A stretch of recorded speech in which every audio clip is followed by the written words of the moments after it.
For dinner, we had the scripture that we were studying, John 13, 34 and 35. Jesus saying, "A new commandment I give unto you, that you love one another. As I have loved you, that you also love one another. And by this shall all men know that you are my disciples, if you have love one to another." Praise the Lord. So before the break, we began to realize that man in his fallen nature is not able to love one another with a God kind of love, because man in his fallen nature is selfish. His love for one another is based on performance, and it's conditional. Praise God. So we realize now that the only way I can love one another is by being born again. Now, before we continue, the Spirit of God wants to tell us something. That before the break, there was this sister who had extreme blurred, she could not recognize people, blurred vision. And we know that, she got knocked off, and we don't know what happened after that. So let us ask her, please, can you come here, sister, please? And let us ask her what exactly happened to her. And she had a great time sleeping behind. I do not know, sleeping on the tiles can give you such good sleep. So please welcome her.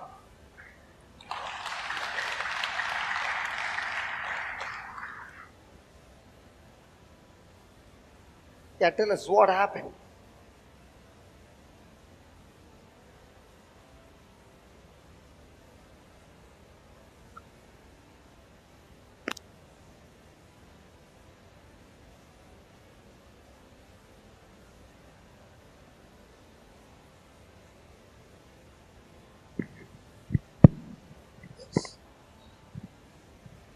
I was feeling filled with like power is come over me. I was praising and in that thanking, giving thanks in this. Now I can see clearly because I was seeing very blur like this thing. Yes. Ah, So now you can see clearly. yes. And how long were you? How long had you lost the vision? 2-3 months passed like this. Okay, and it was going. It was going. My family was telling, "Mommy, don't go. You come to the doctor." I said, "No, let me go for retreat. Then I'll see them." Praise God. And somebody said you had also lost the sense of smell. No. Oh, then, hey, what man? You said the sense of smell is gone. Okay, it was only the sight, The sight. and now the sight is completely Yes, restored. yes. Praise God. Can we give the Lord a big hand for that? Come on. Hallelujah. Yeah.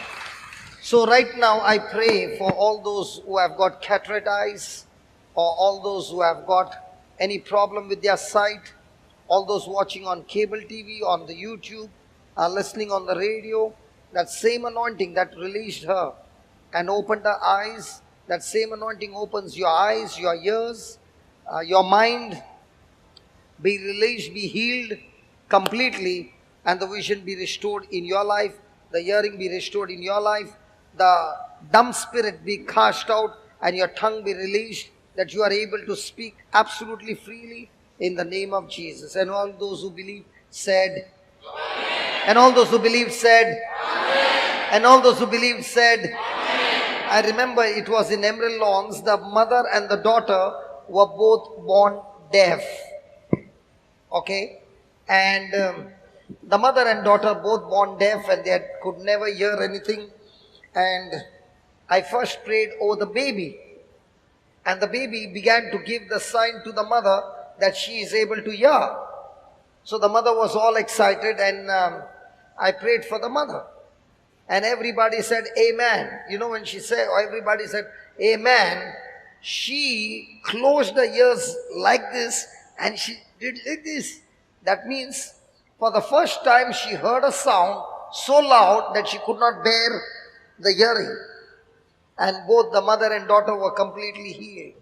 And that video, when people started watching on the YouTube, praise God, as they were watching, people who had different kinds of afflictions, that faith begins to rise up, and when that faith begins to rise up, the others also receive their healings. Praise God. Hallelujah. Come on, don't be a confused man. Hallelujah. Hallelujah. So what you saw was so simple. We used a document from the Word of God, and the next moment the eyes are completely healed. So that's why I want you to tell you that let our lives be governed by the Word of God and not by some emotions and by some he said, she said, but let the Word be speak to us, and let us now start believing not in our soul mind but in our spirit mind, and things begin to change. Amen. So coming back to love, because of the fallen nature of man, he is not able to love one another with God kind of love, because God kind of love is selfless. Hallelujah. Hallelujah. And we learned that God has showered His love upon us, and because of which we are able to experience that God kind of love. Amen. Amen. Now, before this God kind of love can actually flow in other people's life, the first thing that happens is when we get born again, God has given us this love, and through this love, the first fruit that we are supposed to produce in a life is love. So the foundation of a Christian life is love. Say that faith works through love. When I prayed for 1 month and my wife did not show up, she did not come to Bombay, I began to question God, and God gave me this answer. He said, faith works through love. Where did you get that from? Galatians chapter 4:6 or 5:6? 5:6. Thank you. Galatians 5:6.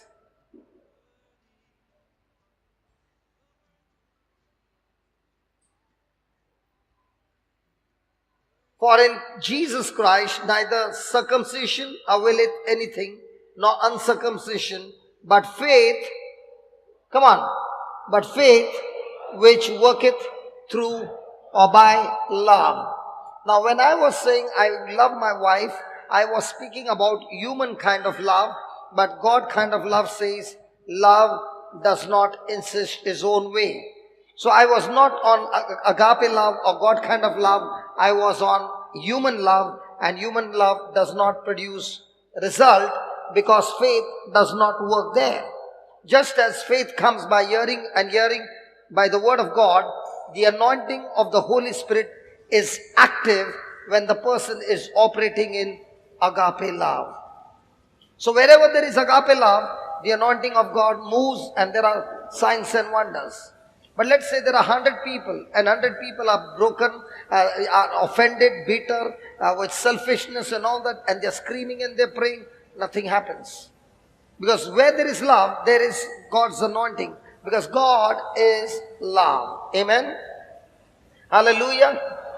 So the more and more we begin to grow the fruit of love, the more and more you begin to realize that you are getting more and more matured, not only in one area of your Christian life, but every area of our Christian life. Amen?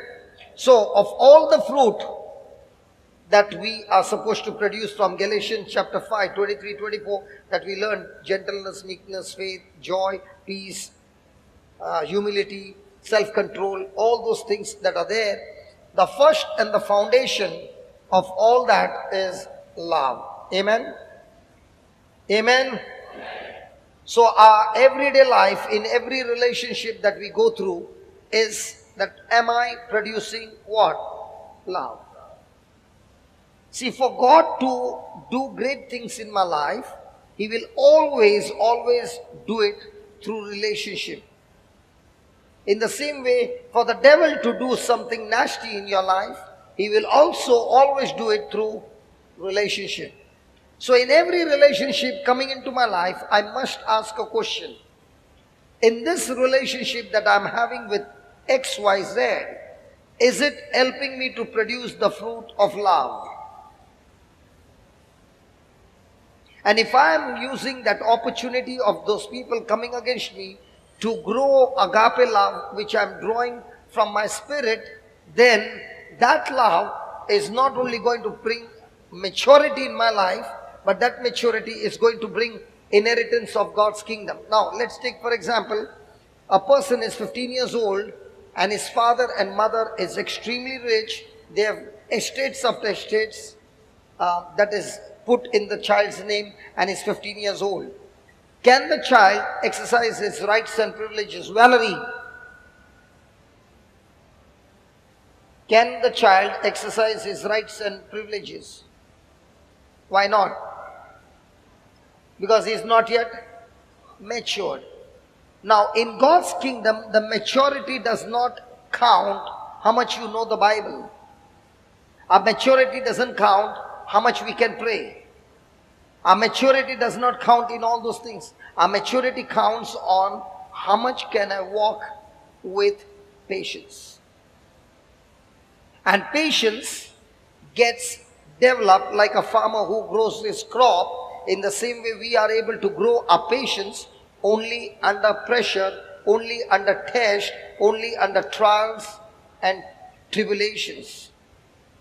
So the more and more I'm focused to produce patience. And what is that patience? Having the same attitude. No matter what happens around you, your attitude remains the same. You are consistent, you are constant, and you are remaining the same till it is manifested in your life. For example, you are watching a live cricket match. Last ball to be bowled, the match can turn anywhere. And you saw the match turned in your team, in your favor, and you are so happy. Now the same match is being highlighted at night. The same last over. Are you excited? Or are you patient? You are absolutely patient. You are absolutely cool. Why? Because you have seen the whole match and it's getting replayed. So you are extremely cool, and even though the batsman missed a ball, and you require 10 runs or 12 runs in the last 3 balls, and the fourth ball has been bowled, and the batsman swings his bat and misses the ball. Now what comes to you? 2 balls and 12 runs under pressure. But because you have seen that match, you know that your team has won the match, you are still patient, you are constant, you are not opening your mouth, getting angry, you are not speaking any words, but you are saying, praise the Lord. Because you know the match. And now that you know, on the last ball also there is no pressure because you know it's going for a 6. In the same way, Jesus has fought the match for us on the cross, and we know the end result because Jesus has got the victory on our behalf on the cross. And now that I know the victory, I am only watching the highlights with my eyes fixed on what Jesus did for me. And now whatever is happening around me, trying to make me unrest or trying to irritate me, I'm telling my mind to be at rest because Jesus has already finished it when he said it is finished on the cross. Do you know why we lose battles?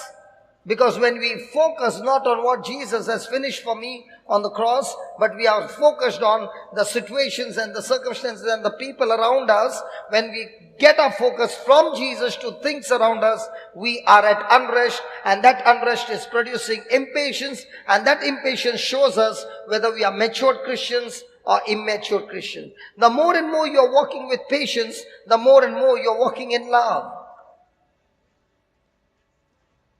And that's the battle that we go every day in our life. And this battle is always through relationship. You know, if a person asks me, what is Christianity? Christianity is nothing but a game.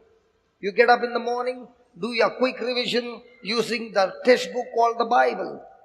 And when you have done the quick revision, then you get onto the match, the game. And in this game, there are old players and there are new players. Who are the old players? Your family members are the old players who give you the maximum testing, who give you the maximum pressure. And who are the new players? The new players come into your life, they are there for a moment, then they are gone. And all these players will play against you. And your job is, how do I keep my patience going throughout the day with my eyes fixed on what Jesus said in His Word? By the time you go to sleep, you look at your score. How many of them came and moved you out of patience and got you into impatience? How many of them got you into anger? How many of them got you into offense and bitterness? By the time you go to sleep, you check your score. If every day your score is extreme patience, then you are producing extreme love, and that extreme love is bringing extreme maturity. And when you mature, now God can trust you with His resources, because He knows that my resources are not going to be blown over, but these resources will be used in the most beautiful way that will spread the kingdom of God. Hallelujah. So who's going to help you to mature? Your situations, your circumstances, and all these people who are coming against you, they are actually your dumbbells. You know, when you go to the gym, you pick up the dumbbells, and then you look into the mirror and you pick it up, and you look into the mirror and you pick it up. The first day you picked up too many. The next day your hand is not moving. But if you, even though a hand is painful, and you still come and put those dumbbells, the pain is gone. And when you practice it for 3 months, 6 months, every day, consistently, after that, when some people come to you and they touch your arms and they say, are you going to the gym? By now, your muscles have started expanding. In the same way, there are some people who will come into your life on purpose. God has put them so that they are the dumbbells who are putting pressure on your mind, and you are exercising your mind with the Word of God, developing patience. And the more and more you do that, your patience is growing, you are getting matured. Patience is developed under pressure. Love is developed under pressure. Faith is developed under pressure. Because when under pressure, you test it, you can see it works, now you can trust it. Faith not tested cannot be trusted. But now when you are testing it, and you are operating in God's system, it is manifesting. So do you have some people who are like dumbbells, who are like bench bars, who are like backstroke, and all these people coming into your life? They are meant to make you grow into maturity. But what is my prayer? God, get this person out of my life. And if you are making that prayer, I've got news to tell you. God is not getting that person out. In fact, He's bringing 3 more like him into your life, so that now you will get under pressure and start growing. Nobody liked it.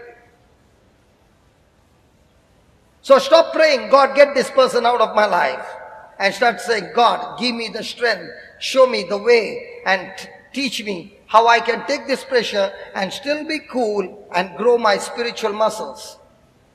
Can you look into your neighbor's eyes and tell your neighbor, can you see my spiritual muscles? I'm not talking about my physical muscles. They are too big. I'm talking about my spiritual muscles. They are bigger than this. Hallelujah. Hallelujah. So what is God interested in? Listen, let's settle it once and for all. Is God interested in your comfort? Is God interested in your healing? Is God interested in your blessing? Is God interested in comforting you? What kind of people have come? Come on.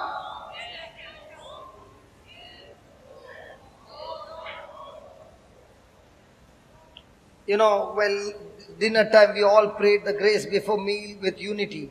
Now I brought disunity in the community. Praise God. Hallelujah. Okay, let's settle once and for all. Is God interested in any of those things? The answer is no. And somebody gets angry and says, you mean to say God is not interested in comforting me? No. He's not interested in blessing me? No. He's not interested in healing me? No. He's not interested in delivering me? No, no, no, no, no. Then what is He interested in? Romans 8:29. Romans 8:29. For whom He did foreknow, He also predestined to be conformed to the image of His Son, that He might be the firstborn among many brethren. Now say that, conform. Again. Now this conform is a process. It is a process of change that takes place. How many of you have seen a caterpillar? And how many of you have seen a butterfly? Which one is beautiful? Which one flies? And what about the caterpillar? It crawls. Okay. Now what does the caterpillar eat? Leaves. What does the butterfly eat? Honey. Praise God. Nectar. Okay. Now, before the butterfly, a butterfly is a caterpillar, a worm, extremely ugly, with lot of legs. And it keeps on eating leaves after leaves, and begins to grow. And a time comes when it prepares itself a cocoon. That means it prepares itself a house and is a prisoner in the house. He is covered all over. You cannot see him anymore. And in that cocoon, that takes a process of change. And when the change is completed, a day comes when he makes a hole, and out of that small hole, the butterfly is trying to squeeze to come out. The hole is too small and the body is too big. Now, you are a Christian, always full of compassion. Now you have that cocoon before you in a bottle, and you are looking with your eyes. The butterfly is extremely struggling to come out of that hole. So you take a blade and very gently, with lot of patience, you cut the hole and you make it big, and you allow the butterfly to come out. And you're so happy the butterfly came out, and you are clapping your hands. But do you know what you just did to the butterfly? It will never ever fly all its life. Why? No, not because of that. When this butterfly is coming out, the body is swollen with a particular liquid in the body, which is used to be used as an energy to force itself out of that hole. And when it's using that energy, the body starts squeezing and the wing starts getting stronger. Now, all that liquid is used, which is in the body, to push itself out. Now when it comes out, not only the body has slimmed, it has become light, the liquid has been used, the wings are strong. The moment it comes out, it starts flying. Now in the same way, God is saying to us, we were born from a mother's womb as a caterpillar with the sin nature, till the day we got baptized and made Jesus the Lord of our life, a personal Savior, and the Spirit of God came into us and began to dwell in us forever.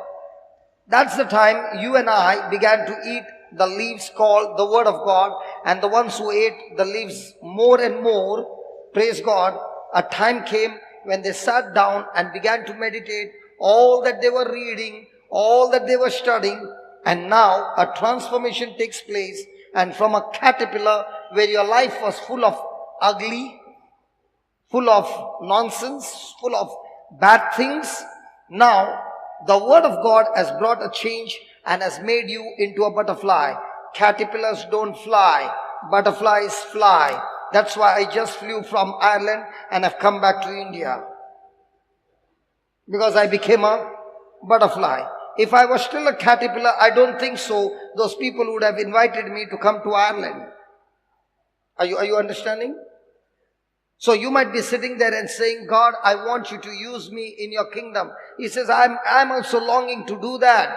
But before I can do that, I have to bring a change in you, because you are still a caterpillar. So I have to feed you with the Word of God, and when you sit and meditate, that Word of God is actually not turning you into a butterfly, but is actually making you imitate Christ. Do you know about 25 years back, That time the break dance had come. You remember? And when we were in college, all of us used to be there, and those who were experts would suddenly start like this, and other one would start like this. You remember that? On the streets? Hey, come on. And all the crowd would gather. Now, why would they do all that? They were imitating somebody on the screen. Now, God is saying, I got a hero on the screen, and the screen is the Bible. And the more and more you look at that hero and what he's doing and the moves that he's doing and the break dance that he's doing by speaking the break language called love and unselfishness, now you are imitating. Now even on the street, when you get opportunities, you are practicing love, because God is more interested in making us like Jesus, and we are more interested in getting blessings from Jesus. He says, listen. If you get Jesus on your side and you become like him, blessings come by default. Just like when you go to the mall, you buy one or you buy two and they say take one free. In the same way, the blessings are not for sale, they are absolutely free. But you got to first get into that labor, into that relationship, and turn yourself from caterpillar to Jesus. And now when you become like Jesus, blessings will come chasing you.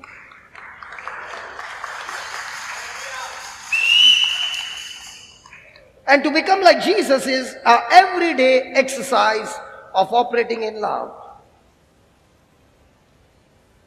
And some people God puts in your life who really challenge you to practice agape love. It blows up your patience.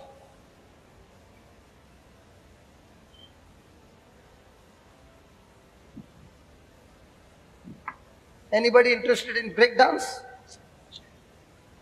Or are you interested in walking in love?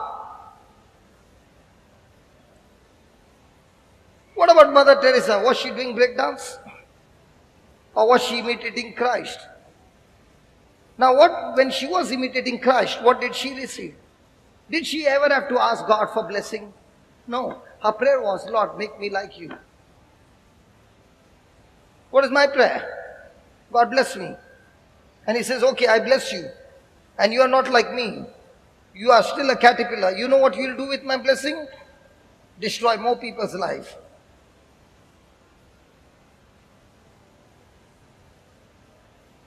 Hallelujah. So, if I want to be connected to God throughout the day, in fellowship with him, walk with him, talk with him, then the key to do that is love. Love is my connector. Love connects me to God. And every day, the devil's job is to get me out of that connection of love and get me into bitterness. So the moment I'm in bitterness, I disconnected with God, I connected with the devil, and life becomes miserable. Has anybody ever gone to sleep with bitterness? Nobody? Okay, anybody married? Surely you have gone. Hello, have you ever gone to sleep with bitterness? You are married? And still, married people here in Goa, nobody. Praise God. Hallelujah. Now, when you go into bitterness at night, and it's still in your mind, what kind of thoughts come to your mind? Jesus, Jesus, Jesus, Jesus. Or devil, devil. Lord, this devil is just sleeping next to me. He troubled me the whole night, whole day.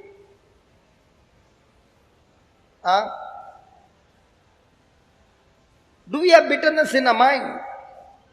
And when we have bitterness in our mind, what are we singing? Songs? Hymns?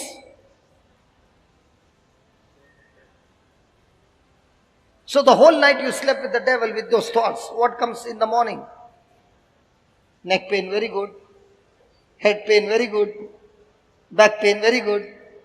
All pain. Why? Because you allowed the devil to sleep with you the whole night. He was kissing you in your mind. And when he kisses you the whole night in your mind, in the morning what do you have? Headache. Then what do you take? Anacin, metacin, crocin, all sin. But if you take the word of God and start operating in love, you don't need metasin, crocin, pansin and all kind of sin. You need the word of God that will get the headache out. And that word of God challenges you to walk in love. Hallelujah. Hallelujah. Please write this.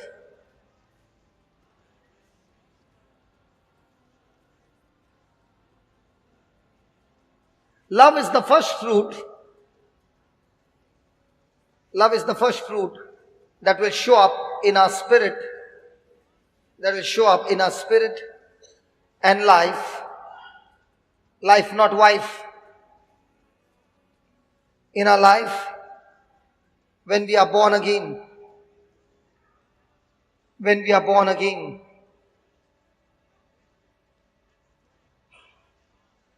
To fellowship with God. Next paragraph. To fellowship with God.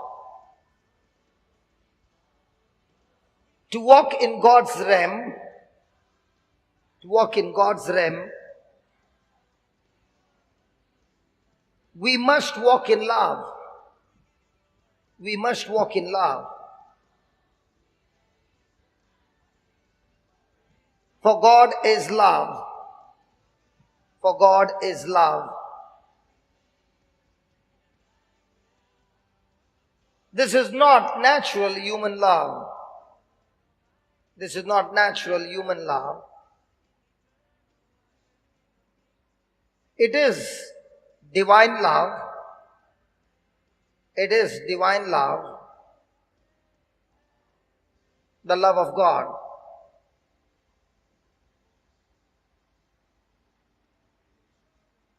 So when you and I became born again,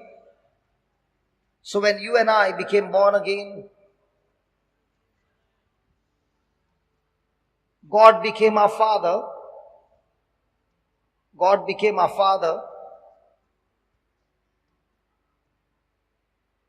He is a love God. He is a love God. And we are now children of, and we are now love children of a love God. And now we are love children of a love God because we are born of God, and God is love. We are born of God and God is love. The nature of God in us is love. The nature of God in us is love. The nature of God in us is love. We have this love nature. We have this love nature in our spirit. We have this love nature in our spirit and not in our flesh. And not in our flesh. So, the flesh is always against us. So the flesh is always against us. But we can crucify it.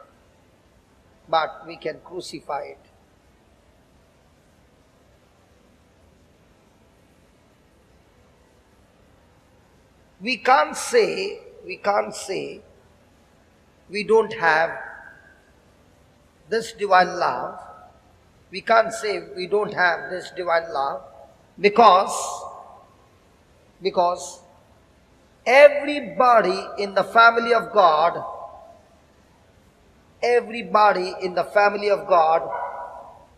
has it. Because everybody in the family of God has it, or else they are not in the family. They are not in the family.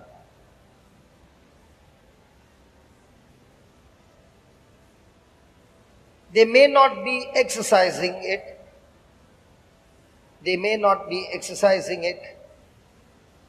But they have it.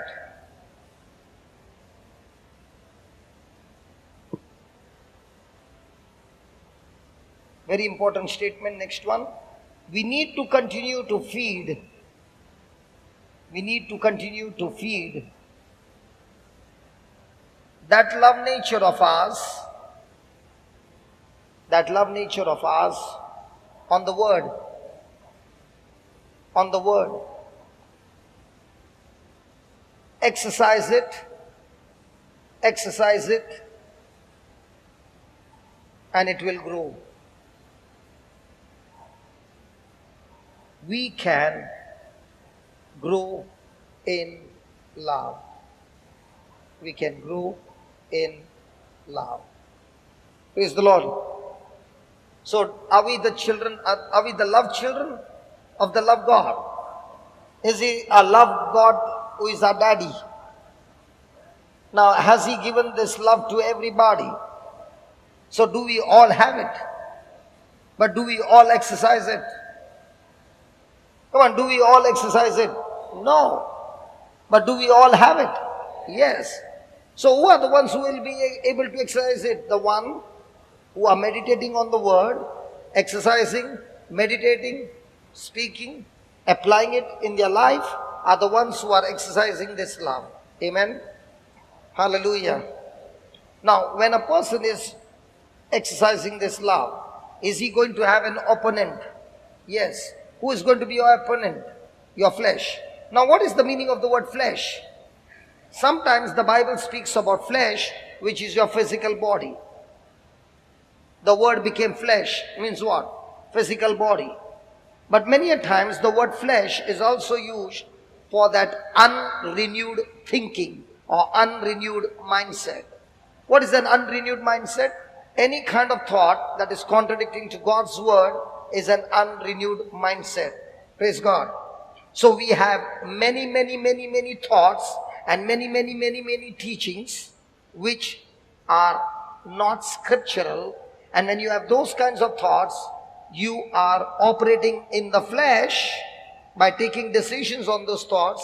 Now you are no longer led by the Spirit of God, you are led by the flesh, and that's going to lead you to destruction. So we need to learn to crucify the flesh. Papa Brito, can I take your example? No problem? Okay. Papa Brito, as I told you, is an army man coming from a Hindu background, baptized before or after joining the army? After joining the army. Okay. After joining the army, he found a beautiful woman, and before that he was already in love with Jesus, and now he found a Christian woman and he got baptized, got married. Now, having come from a Hindu background, there were a lot of doctrines that were taught to him in that background. Now, he did not realize that once he comes to Christ, those doctrines which he had learned is actually opposing the word of God, and he doesn't need to practice them, but to destroy them and crucify those doctrines which were engraved in his mind. Now, one of the doctrine that he had was a very peculiar one, that when he gets out of the house to do something, he's getting out of the house to do a good work, okay, and there comes a widow on the opposite side. If the widow comes on the opposite side, then he must go back to his house, stay inside the house for more than 10 minutes and send somebody out first and then go out and finish the job. Now he had another doctrine: if a Sardaji comes, he has to do the same. Now, as I told you, he was in the army and he got a posting in Punjab. Now when he got that posting in Punjab, because in Punjab, wherever you go, there are Sardars. Okay? So he's stepping out of the house, telling his wife, I'm going, bye. No flying kiss there. No flying kisses. Okay, bye. And he goes and he sees a Sardar. He comes back inside the house and stays there for 10 minutes and then he opens the door to go out. And I want to ask you, if he's in Punjab, what will happen to him? Everywhere he's seeing Sardars. So he's not going out of the house. Now the wife is saying, you got to change your thinking, and she takes his hand and takes him to the office. Now this goes on. And because of that stronghold in his mind, even though he's going, he is not prepared. And this was going for how long? Couple of months. So every day the wife has to take him to the office. Imagine a military man can withstand minus 45 degree, but he cannot stand to see a Sardar coming from the opposite side. Come on. Come on, which one? Tell me honestly. Minus 45 degree, we will say we don't want to go. But how many of you don't want to face a Sardarji? I want to ask you, anybody's got a problem? Why we don't have a problem? Because we don't have that doctrine. He has been given a doctrine which has become like a concrete in his mind. So even though the wife is saying something, it's not moving. How did it go then?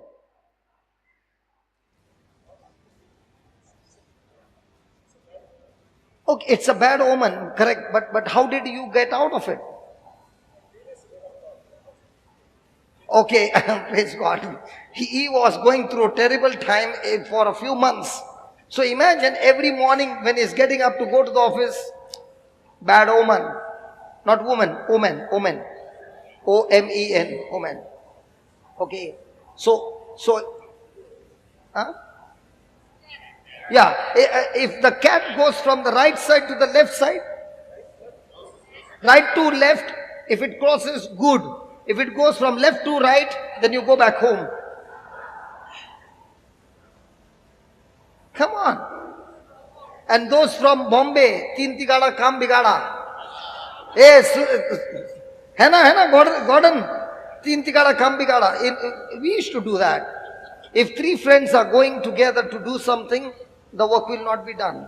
So we have to get one person out or add one person. Now if we don't get anybody, we'll pick up a stone and we'll say now it is the fourth person. Sahiya, Gordon? Come on, all these things were taught when we were small. Huh? I had a stronghold. See, Jocelyn wants to tell my stronghold. I told, it's very good to tell other people's stronghold. My stronghold was not realizing if the chappal is ulta. Okay? Then there will be fights in the house.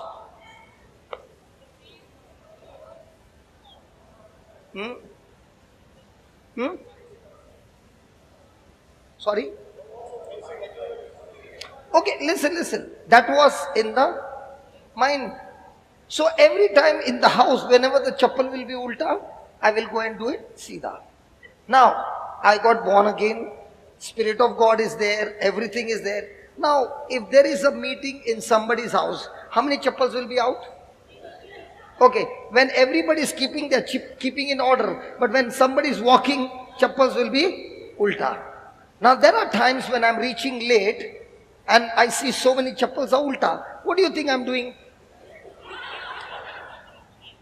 Believe me, I used to sit there and make every chappal sida.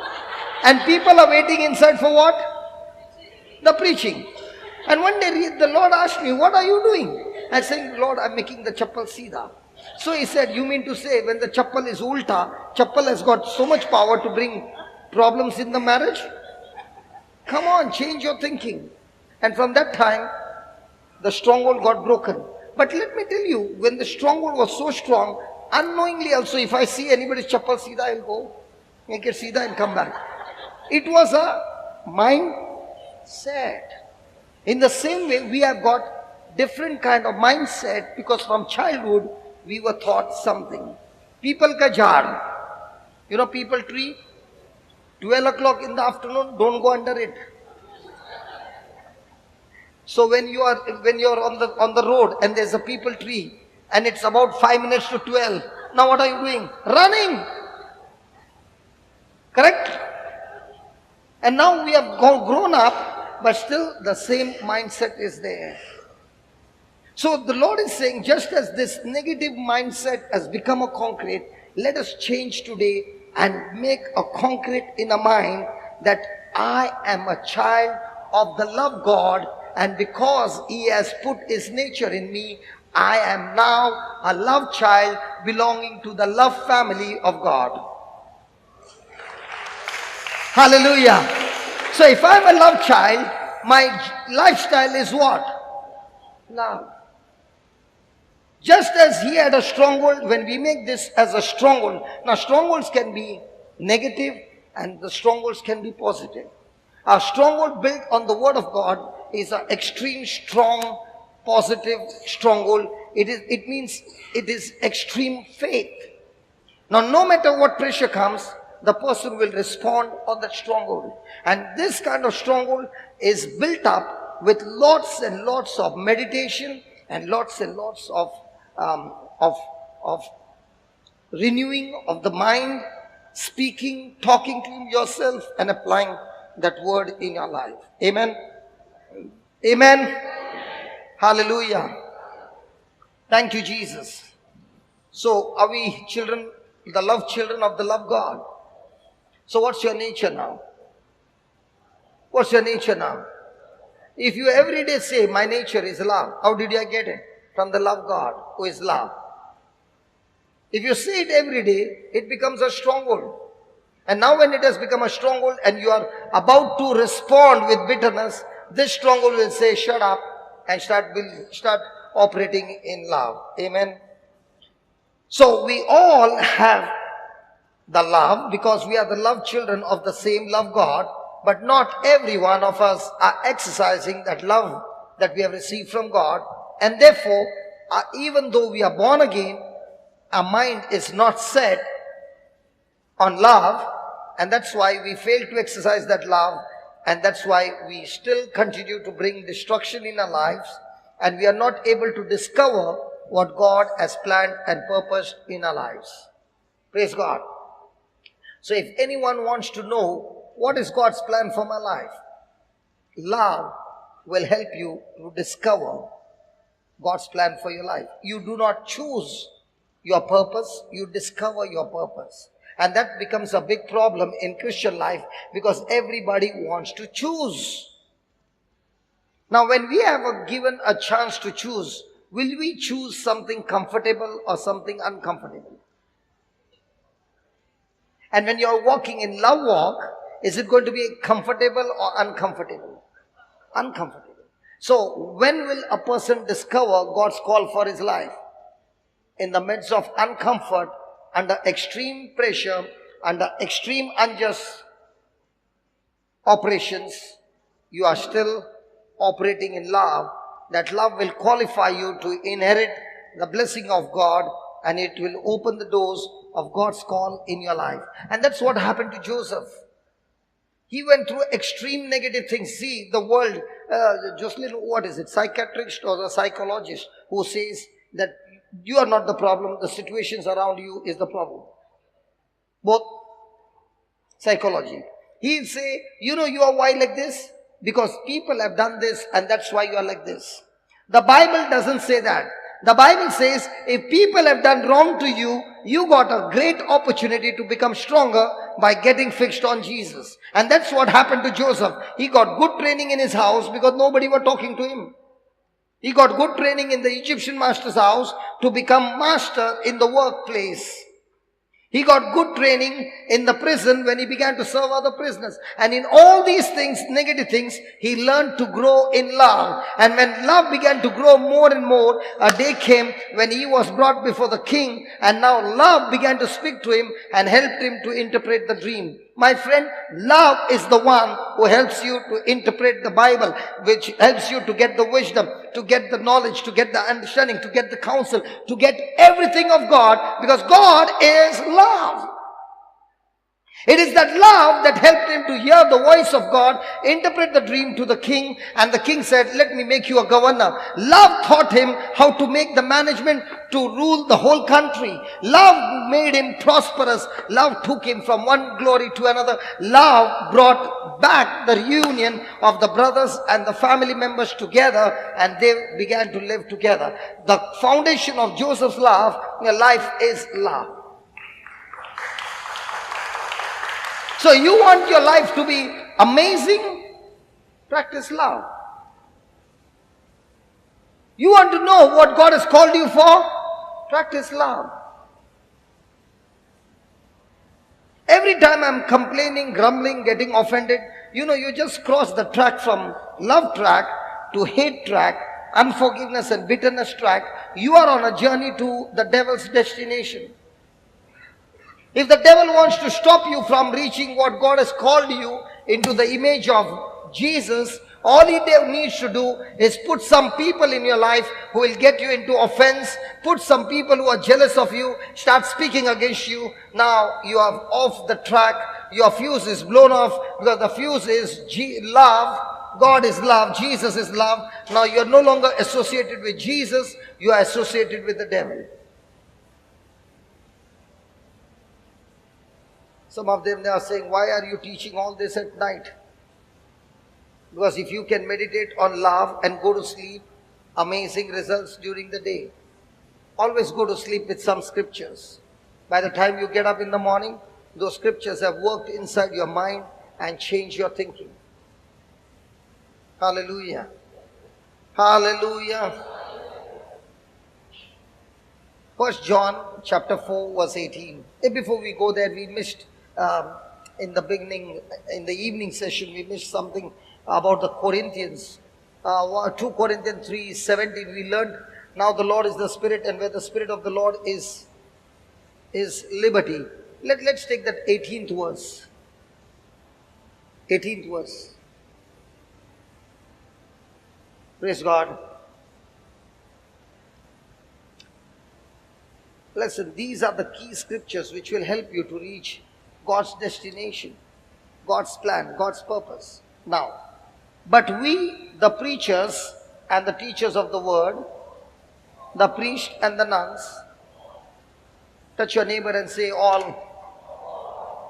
Touch your neighbor and tell your neighbor you are included in that all. Tell your neighbor all, and you are in that all. So, but we all with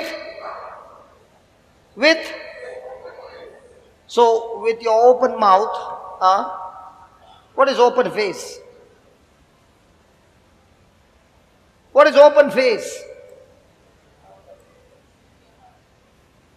What is an open face and what is a closed face? Okay, put that 16th verse, then they will understand.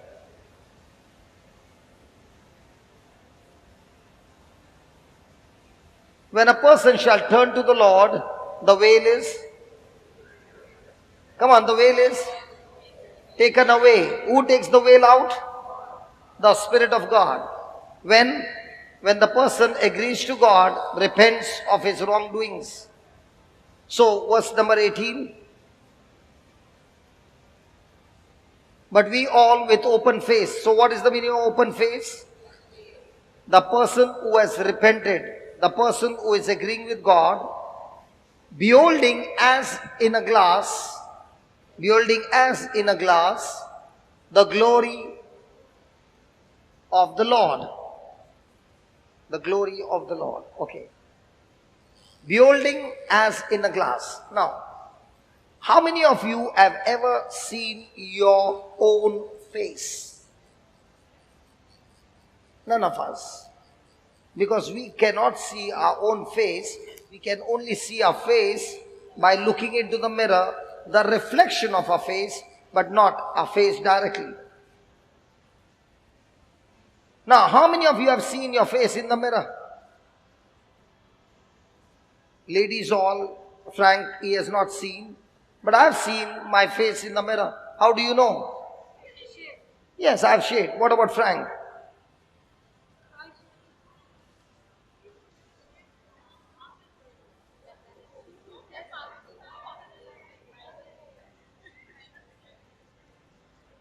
Jocelyn is saying, I'm so sure he has seen his face in the mirror because he uses his comb to comb his beard. You use the comb? How do you know? You saw him? No. Why do we use the mirror? Because first thing we know, the mirror is always honest. Never tells a lie. The mirror is always honest, never tells a lie. For example, somebody came and spoke to Marina and said, what is this black here? Can she see? Can she feel black? She said, somebody must be joking. Another small girl comes and said, what is this black? Now will she think?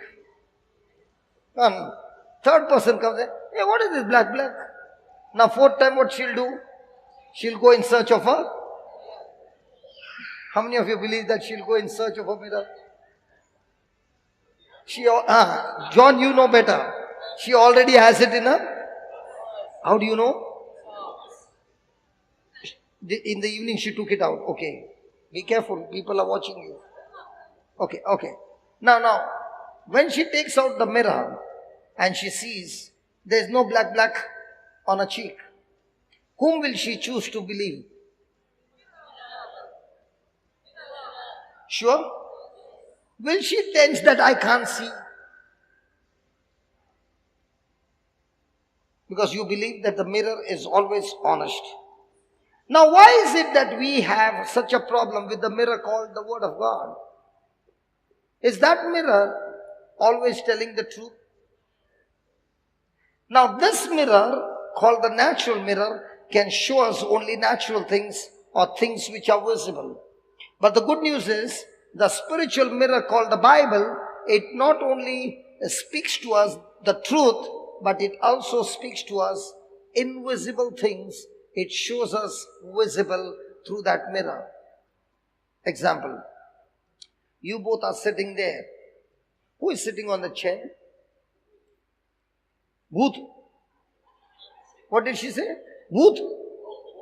Huh? Book. Okay, book. I heard booth. You know what's a booth? From Sri Lanka? An evil ghost. Okay. How do you know that spirit is sitting there? Angel is sitting there. Because the Bible says God has given his angels charge over me. How many of you believe that Jesus is here? You can see him or you smelled him? He said, where 2 or 3 are gathered in my name. And what happens in the washroom? You are with somebody.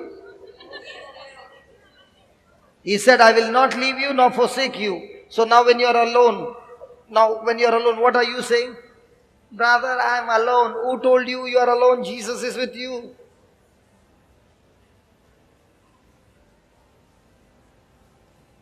So did we see Jesus to believe that he is there? No. We believe that he is there because I saw him in the mirror called the Bible.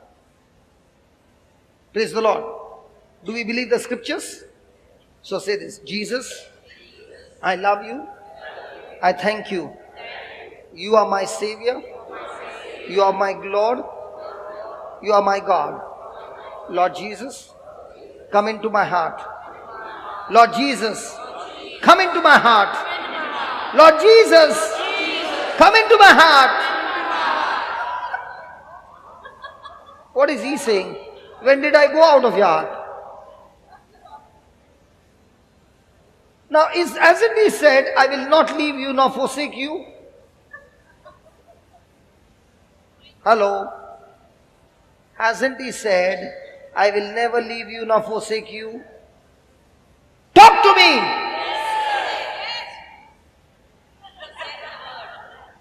Then which mirror were you looking at and saying, Jesus, come into my heart? And sometimes we'll say, Jesus, please don't leave me. He said, listen, I told you I will never leave you nor forsake you. You are the one who is leaving me. Don't come and tell me, don't leave me. I never left you, you left me.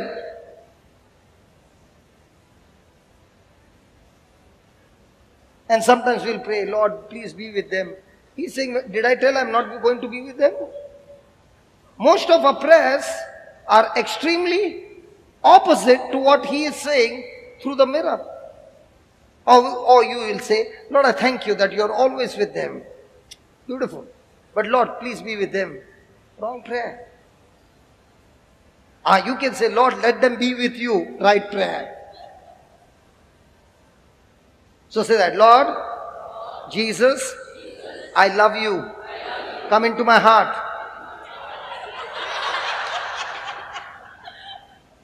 After explaining so much, again come into my heart. Again, Jesus, I love you. Come into my heart. No? Praise God. Are you understanding now? So a person beholding his face in the mirror means what? Just as we believe the mirror, and especially we men, when we want to shave and 3 hairs are peeping out and saying, hi, I'm still here, we take the razor, now spread it and chop it. Now, we are taking a razor and touching that part of the body that we have never seen. And how are we taking that stroke? Looking into the mirror. And that stroke is exactly, and then, is it right, men? Because we men have to use the mirror because our beard grows every day. Look at the ladies, they don't need a mirror because there's no beard. That's why you see in every man's purse, there will always be a mirror. Some of the ladies are already cursing me. Some of them are looking at me with anger. Praise God. Okay. Do we believe the mirror? The same way is saying. A person who is looking into the mirror all the time, he is being changed into the same image from glory to glory.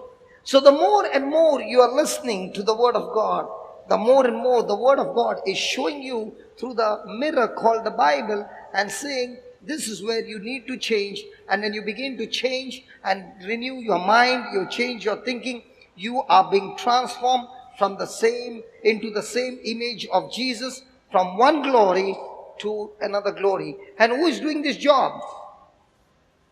By the Spirit of God. So can the Spirit of God take you from one glory to another glory by you being without a renewed mind? So a person can lay hands on you and pray over you. You can fall down, get up and still live the same life because you never change your thinking. And the other person, you never prayed over somebody, but you renewed your mind on the Word of God and now everything begins to change. So what's very important? I think some of them are already giving me a signal. If you're not stopping, I'm going to do it more. And one person is closing one eye and seeing whether he's seeing me or no. I don't know how they sleep with one eye closed, one eye open. Amazing, man. One eye is listening to the one eye has gone to sleep. Hallelujah.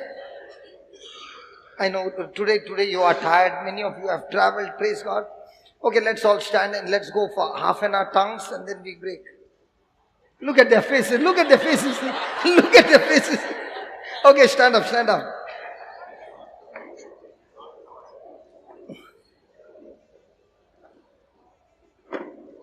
Somebody saying, thank God, God answered my prayer. Okay, just take 2 minutes. Close your eyes, 2 minutes. Make a sincere prayer and thank God for all the wonderful things that He taught us today.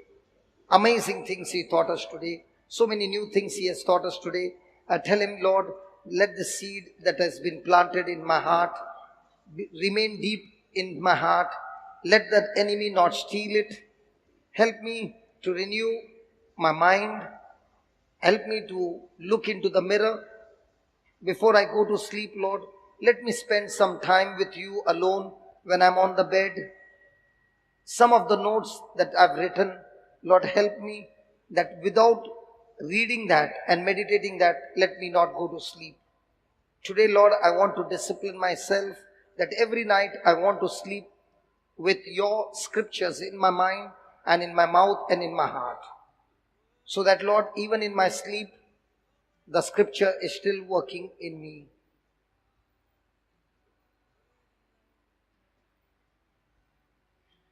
Father, thank you for the wonderful day we had, the wonderful night, and we ask you, Lord, give us a supernatural sleep, a quality sleep, a sleep that will give complete rest, that when we get up in the morning, we are extremely fresh. And the first thing we want to do is, Lord, all the notes that you have given, help us to do the revision before coming to the class so that we are prepared for the next day. Lord, these 10 days, let it be a day of preparation, because I know you have called me, because from here on, all that I'm listening, all that I'm studying, I'm going to face bigger battles, bigger tests. And in this, you are equipping me before the day of the battle, the tools and the ammunition and the wisdom and the knowledge and the understanding and the counsel that I need, and with the might that I need, the strength that I need to fight this battle by relying on my spirit conscious and no longer mind conscious or body conscious. Thank you, Lord, for all the strength that you have given me to stand the whole day and speak to your people and speak to the people with amazing revelations and understanding that has brought amazing truths. Thank you and praise you for all this in the name of Jesus. Amen.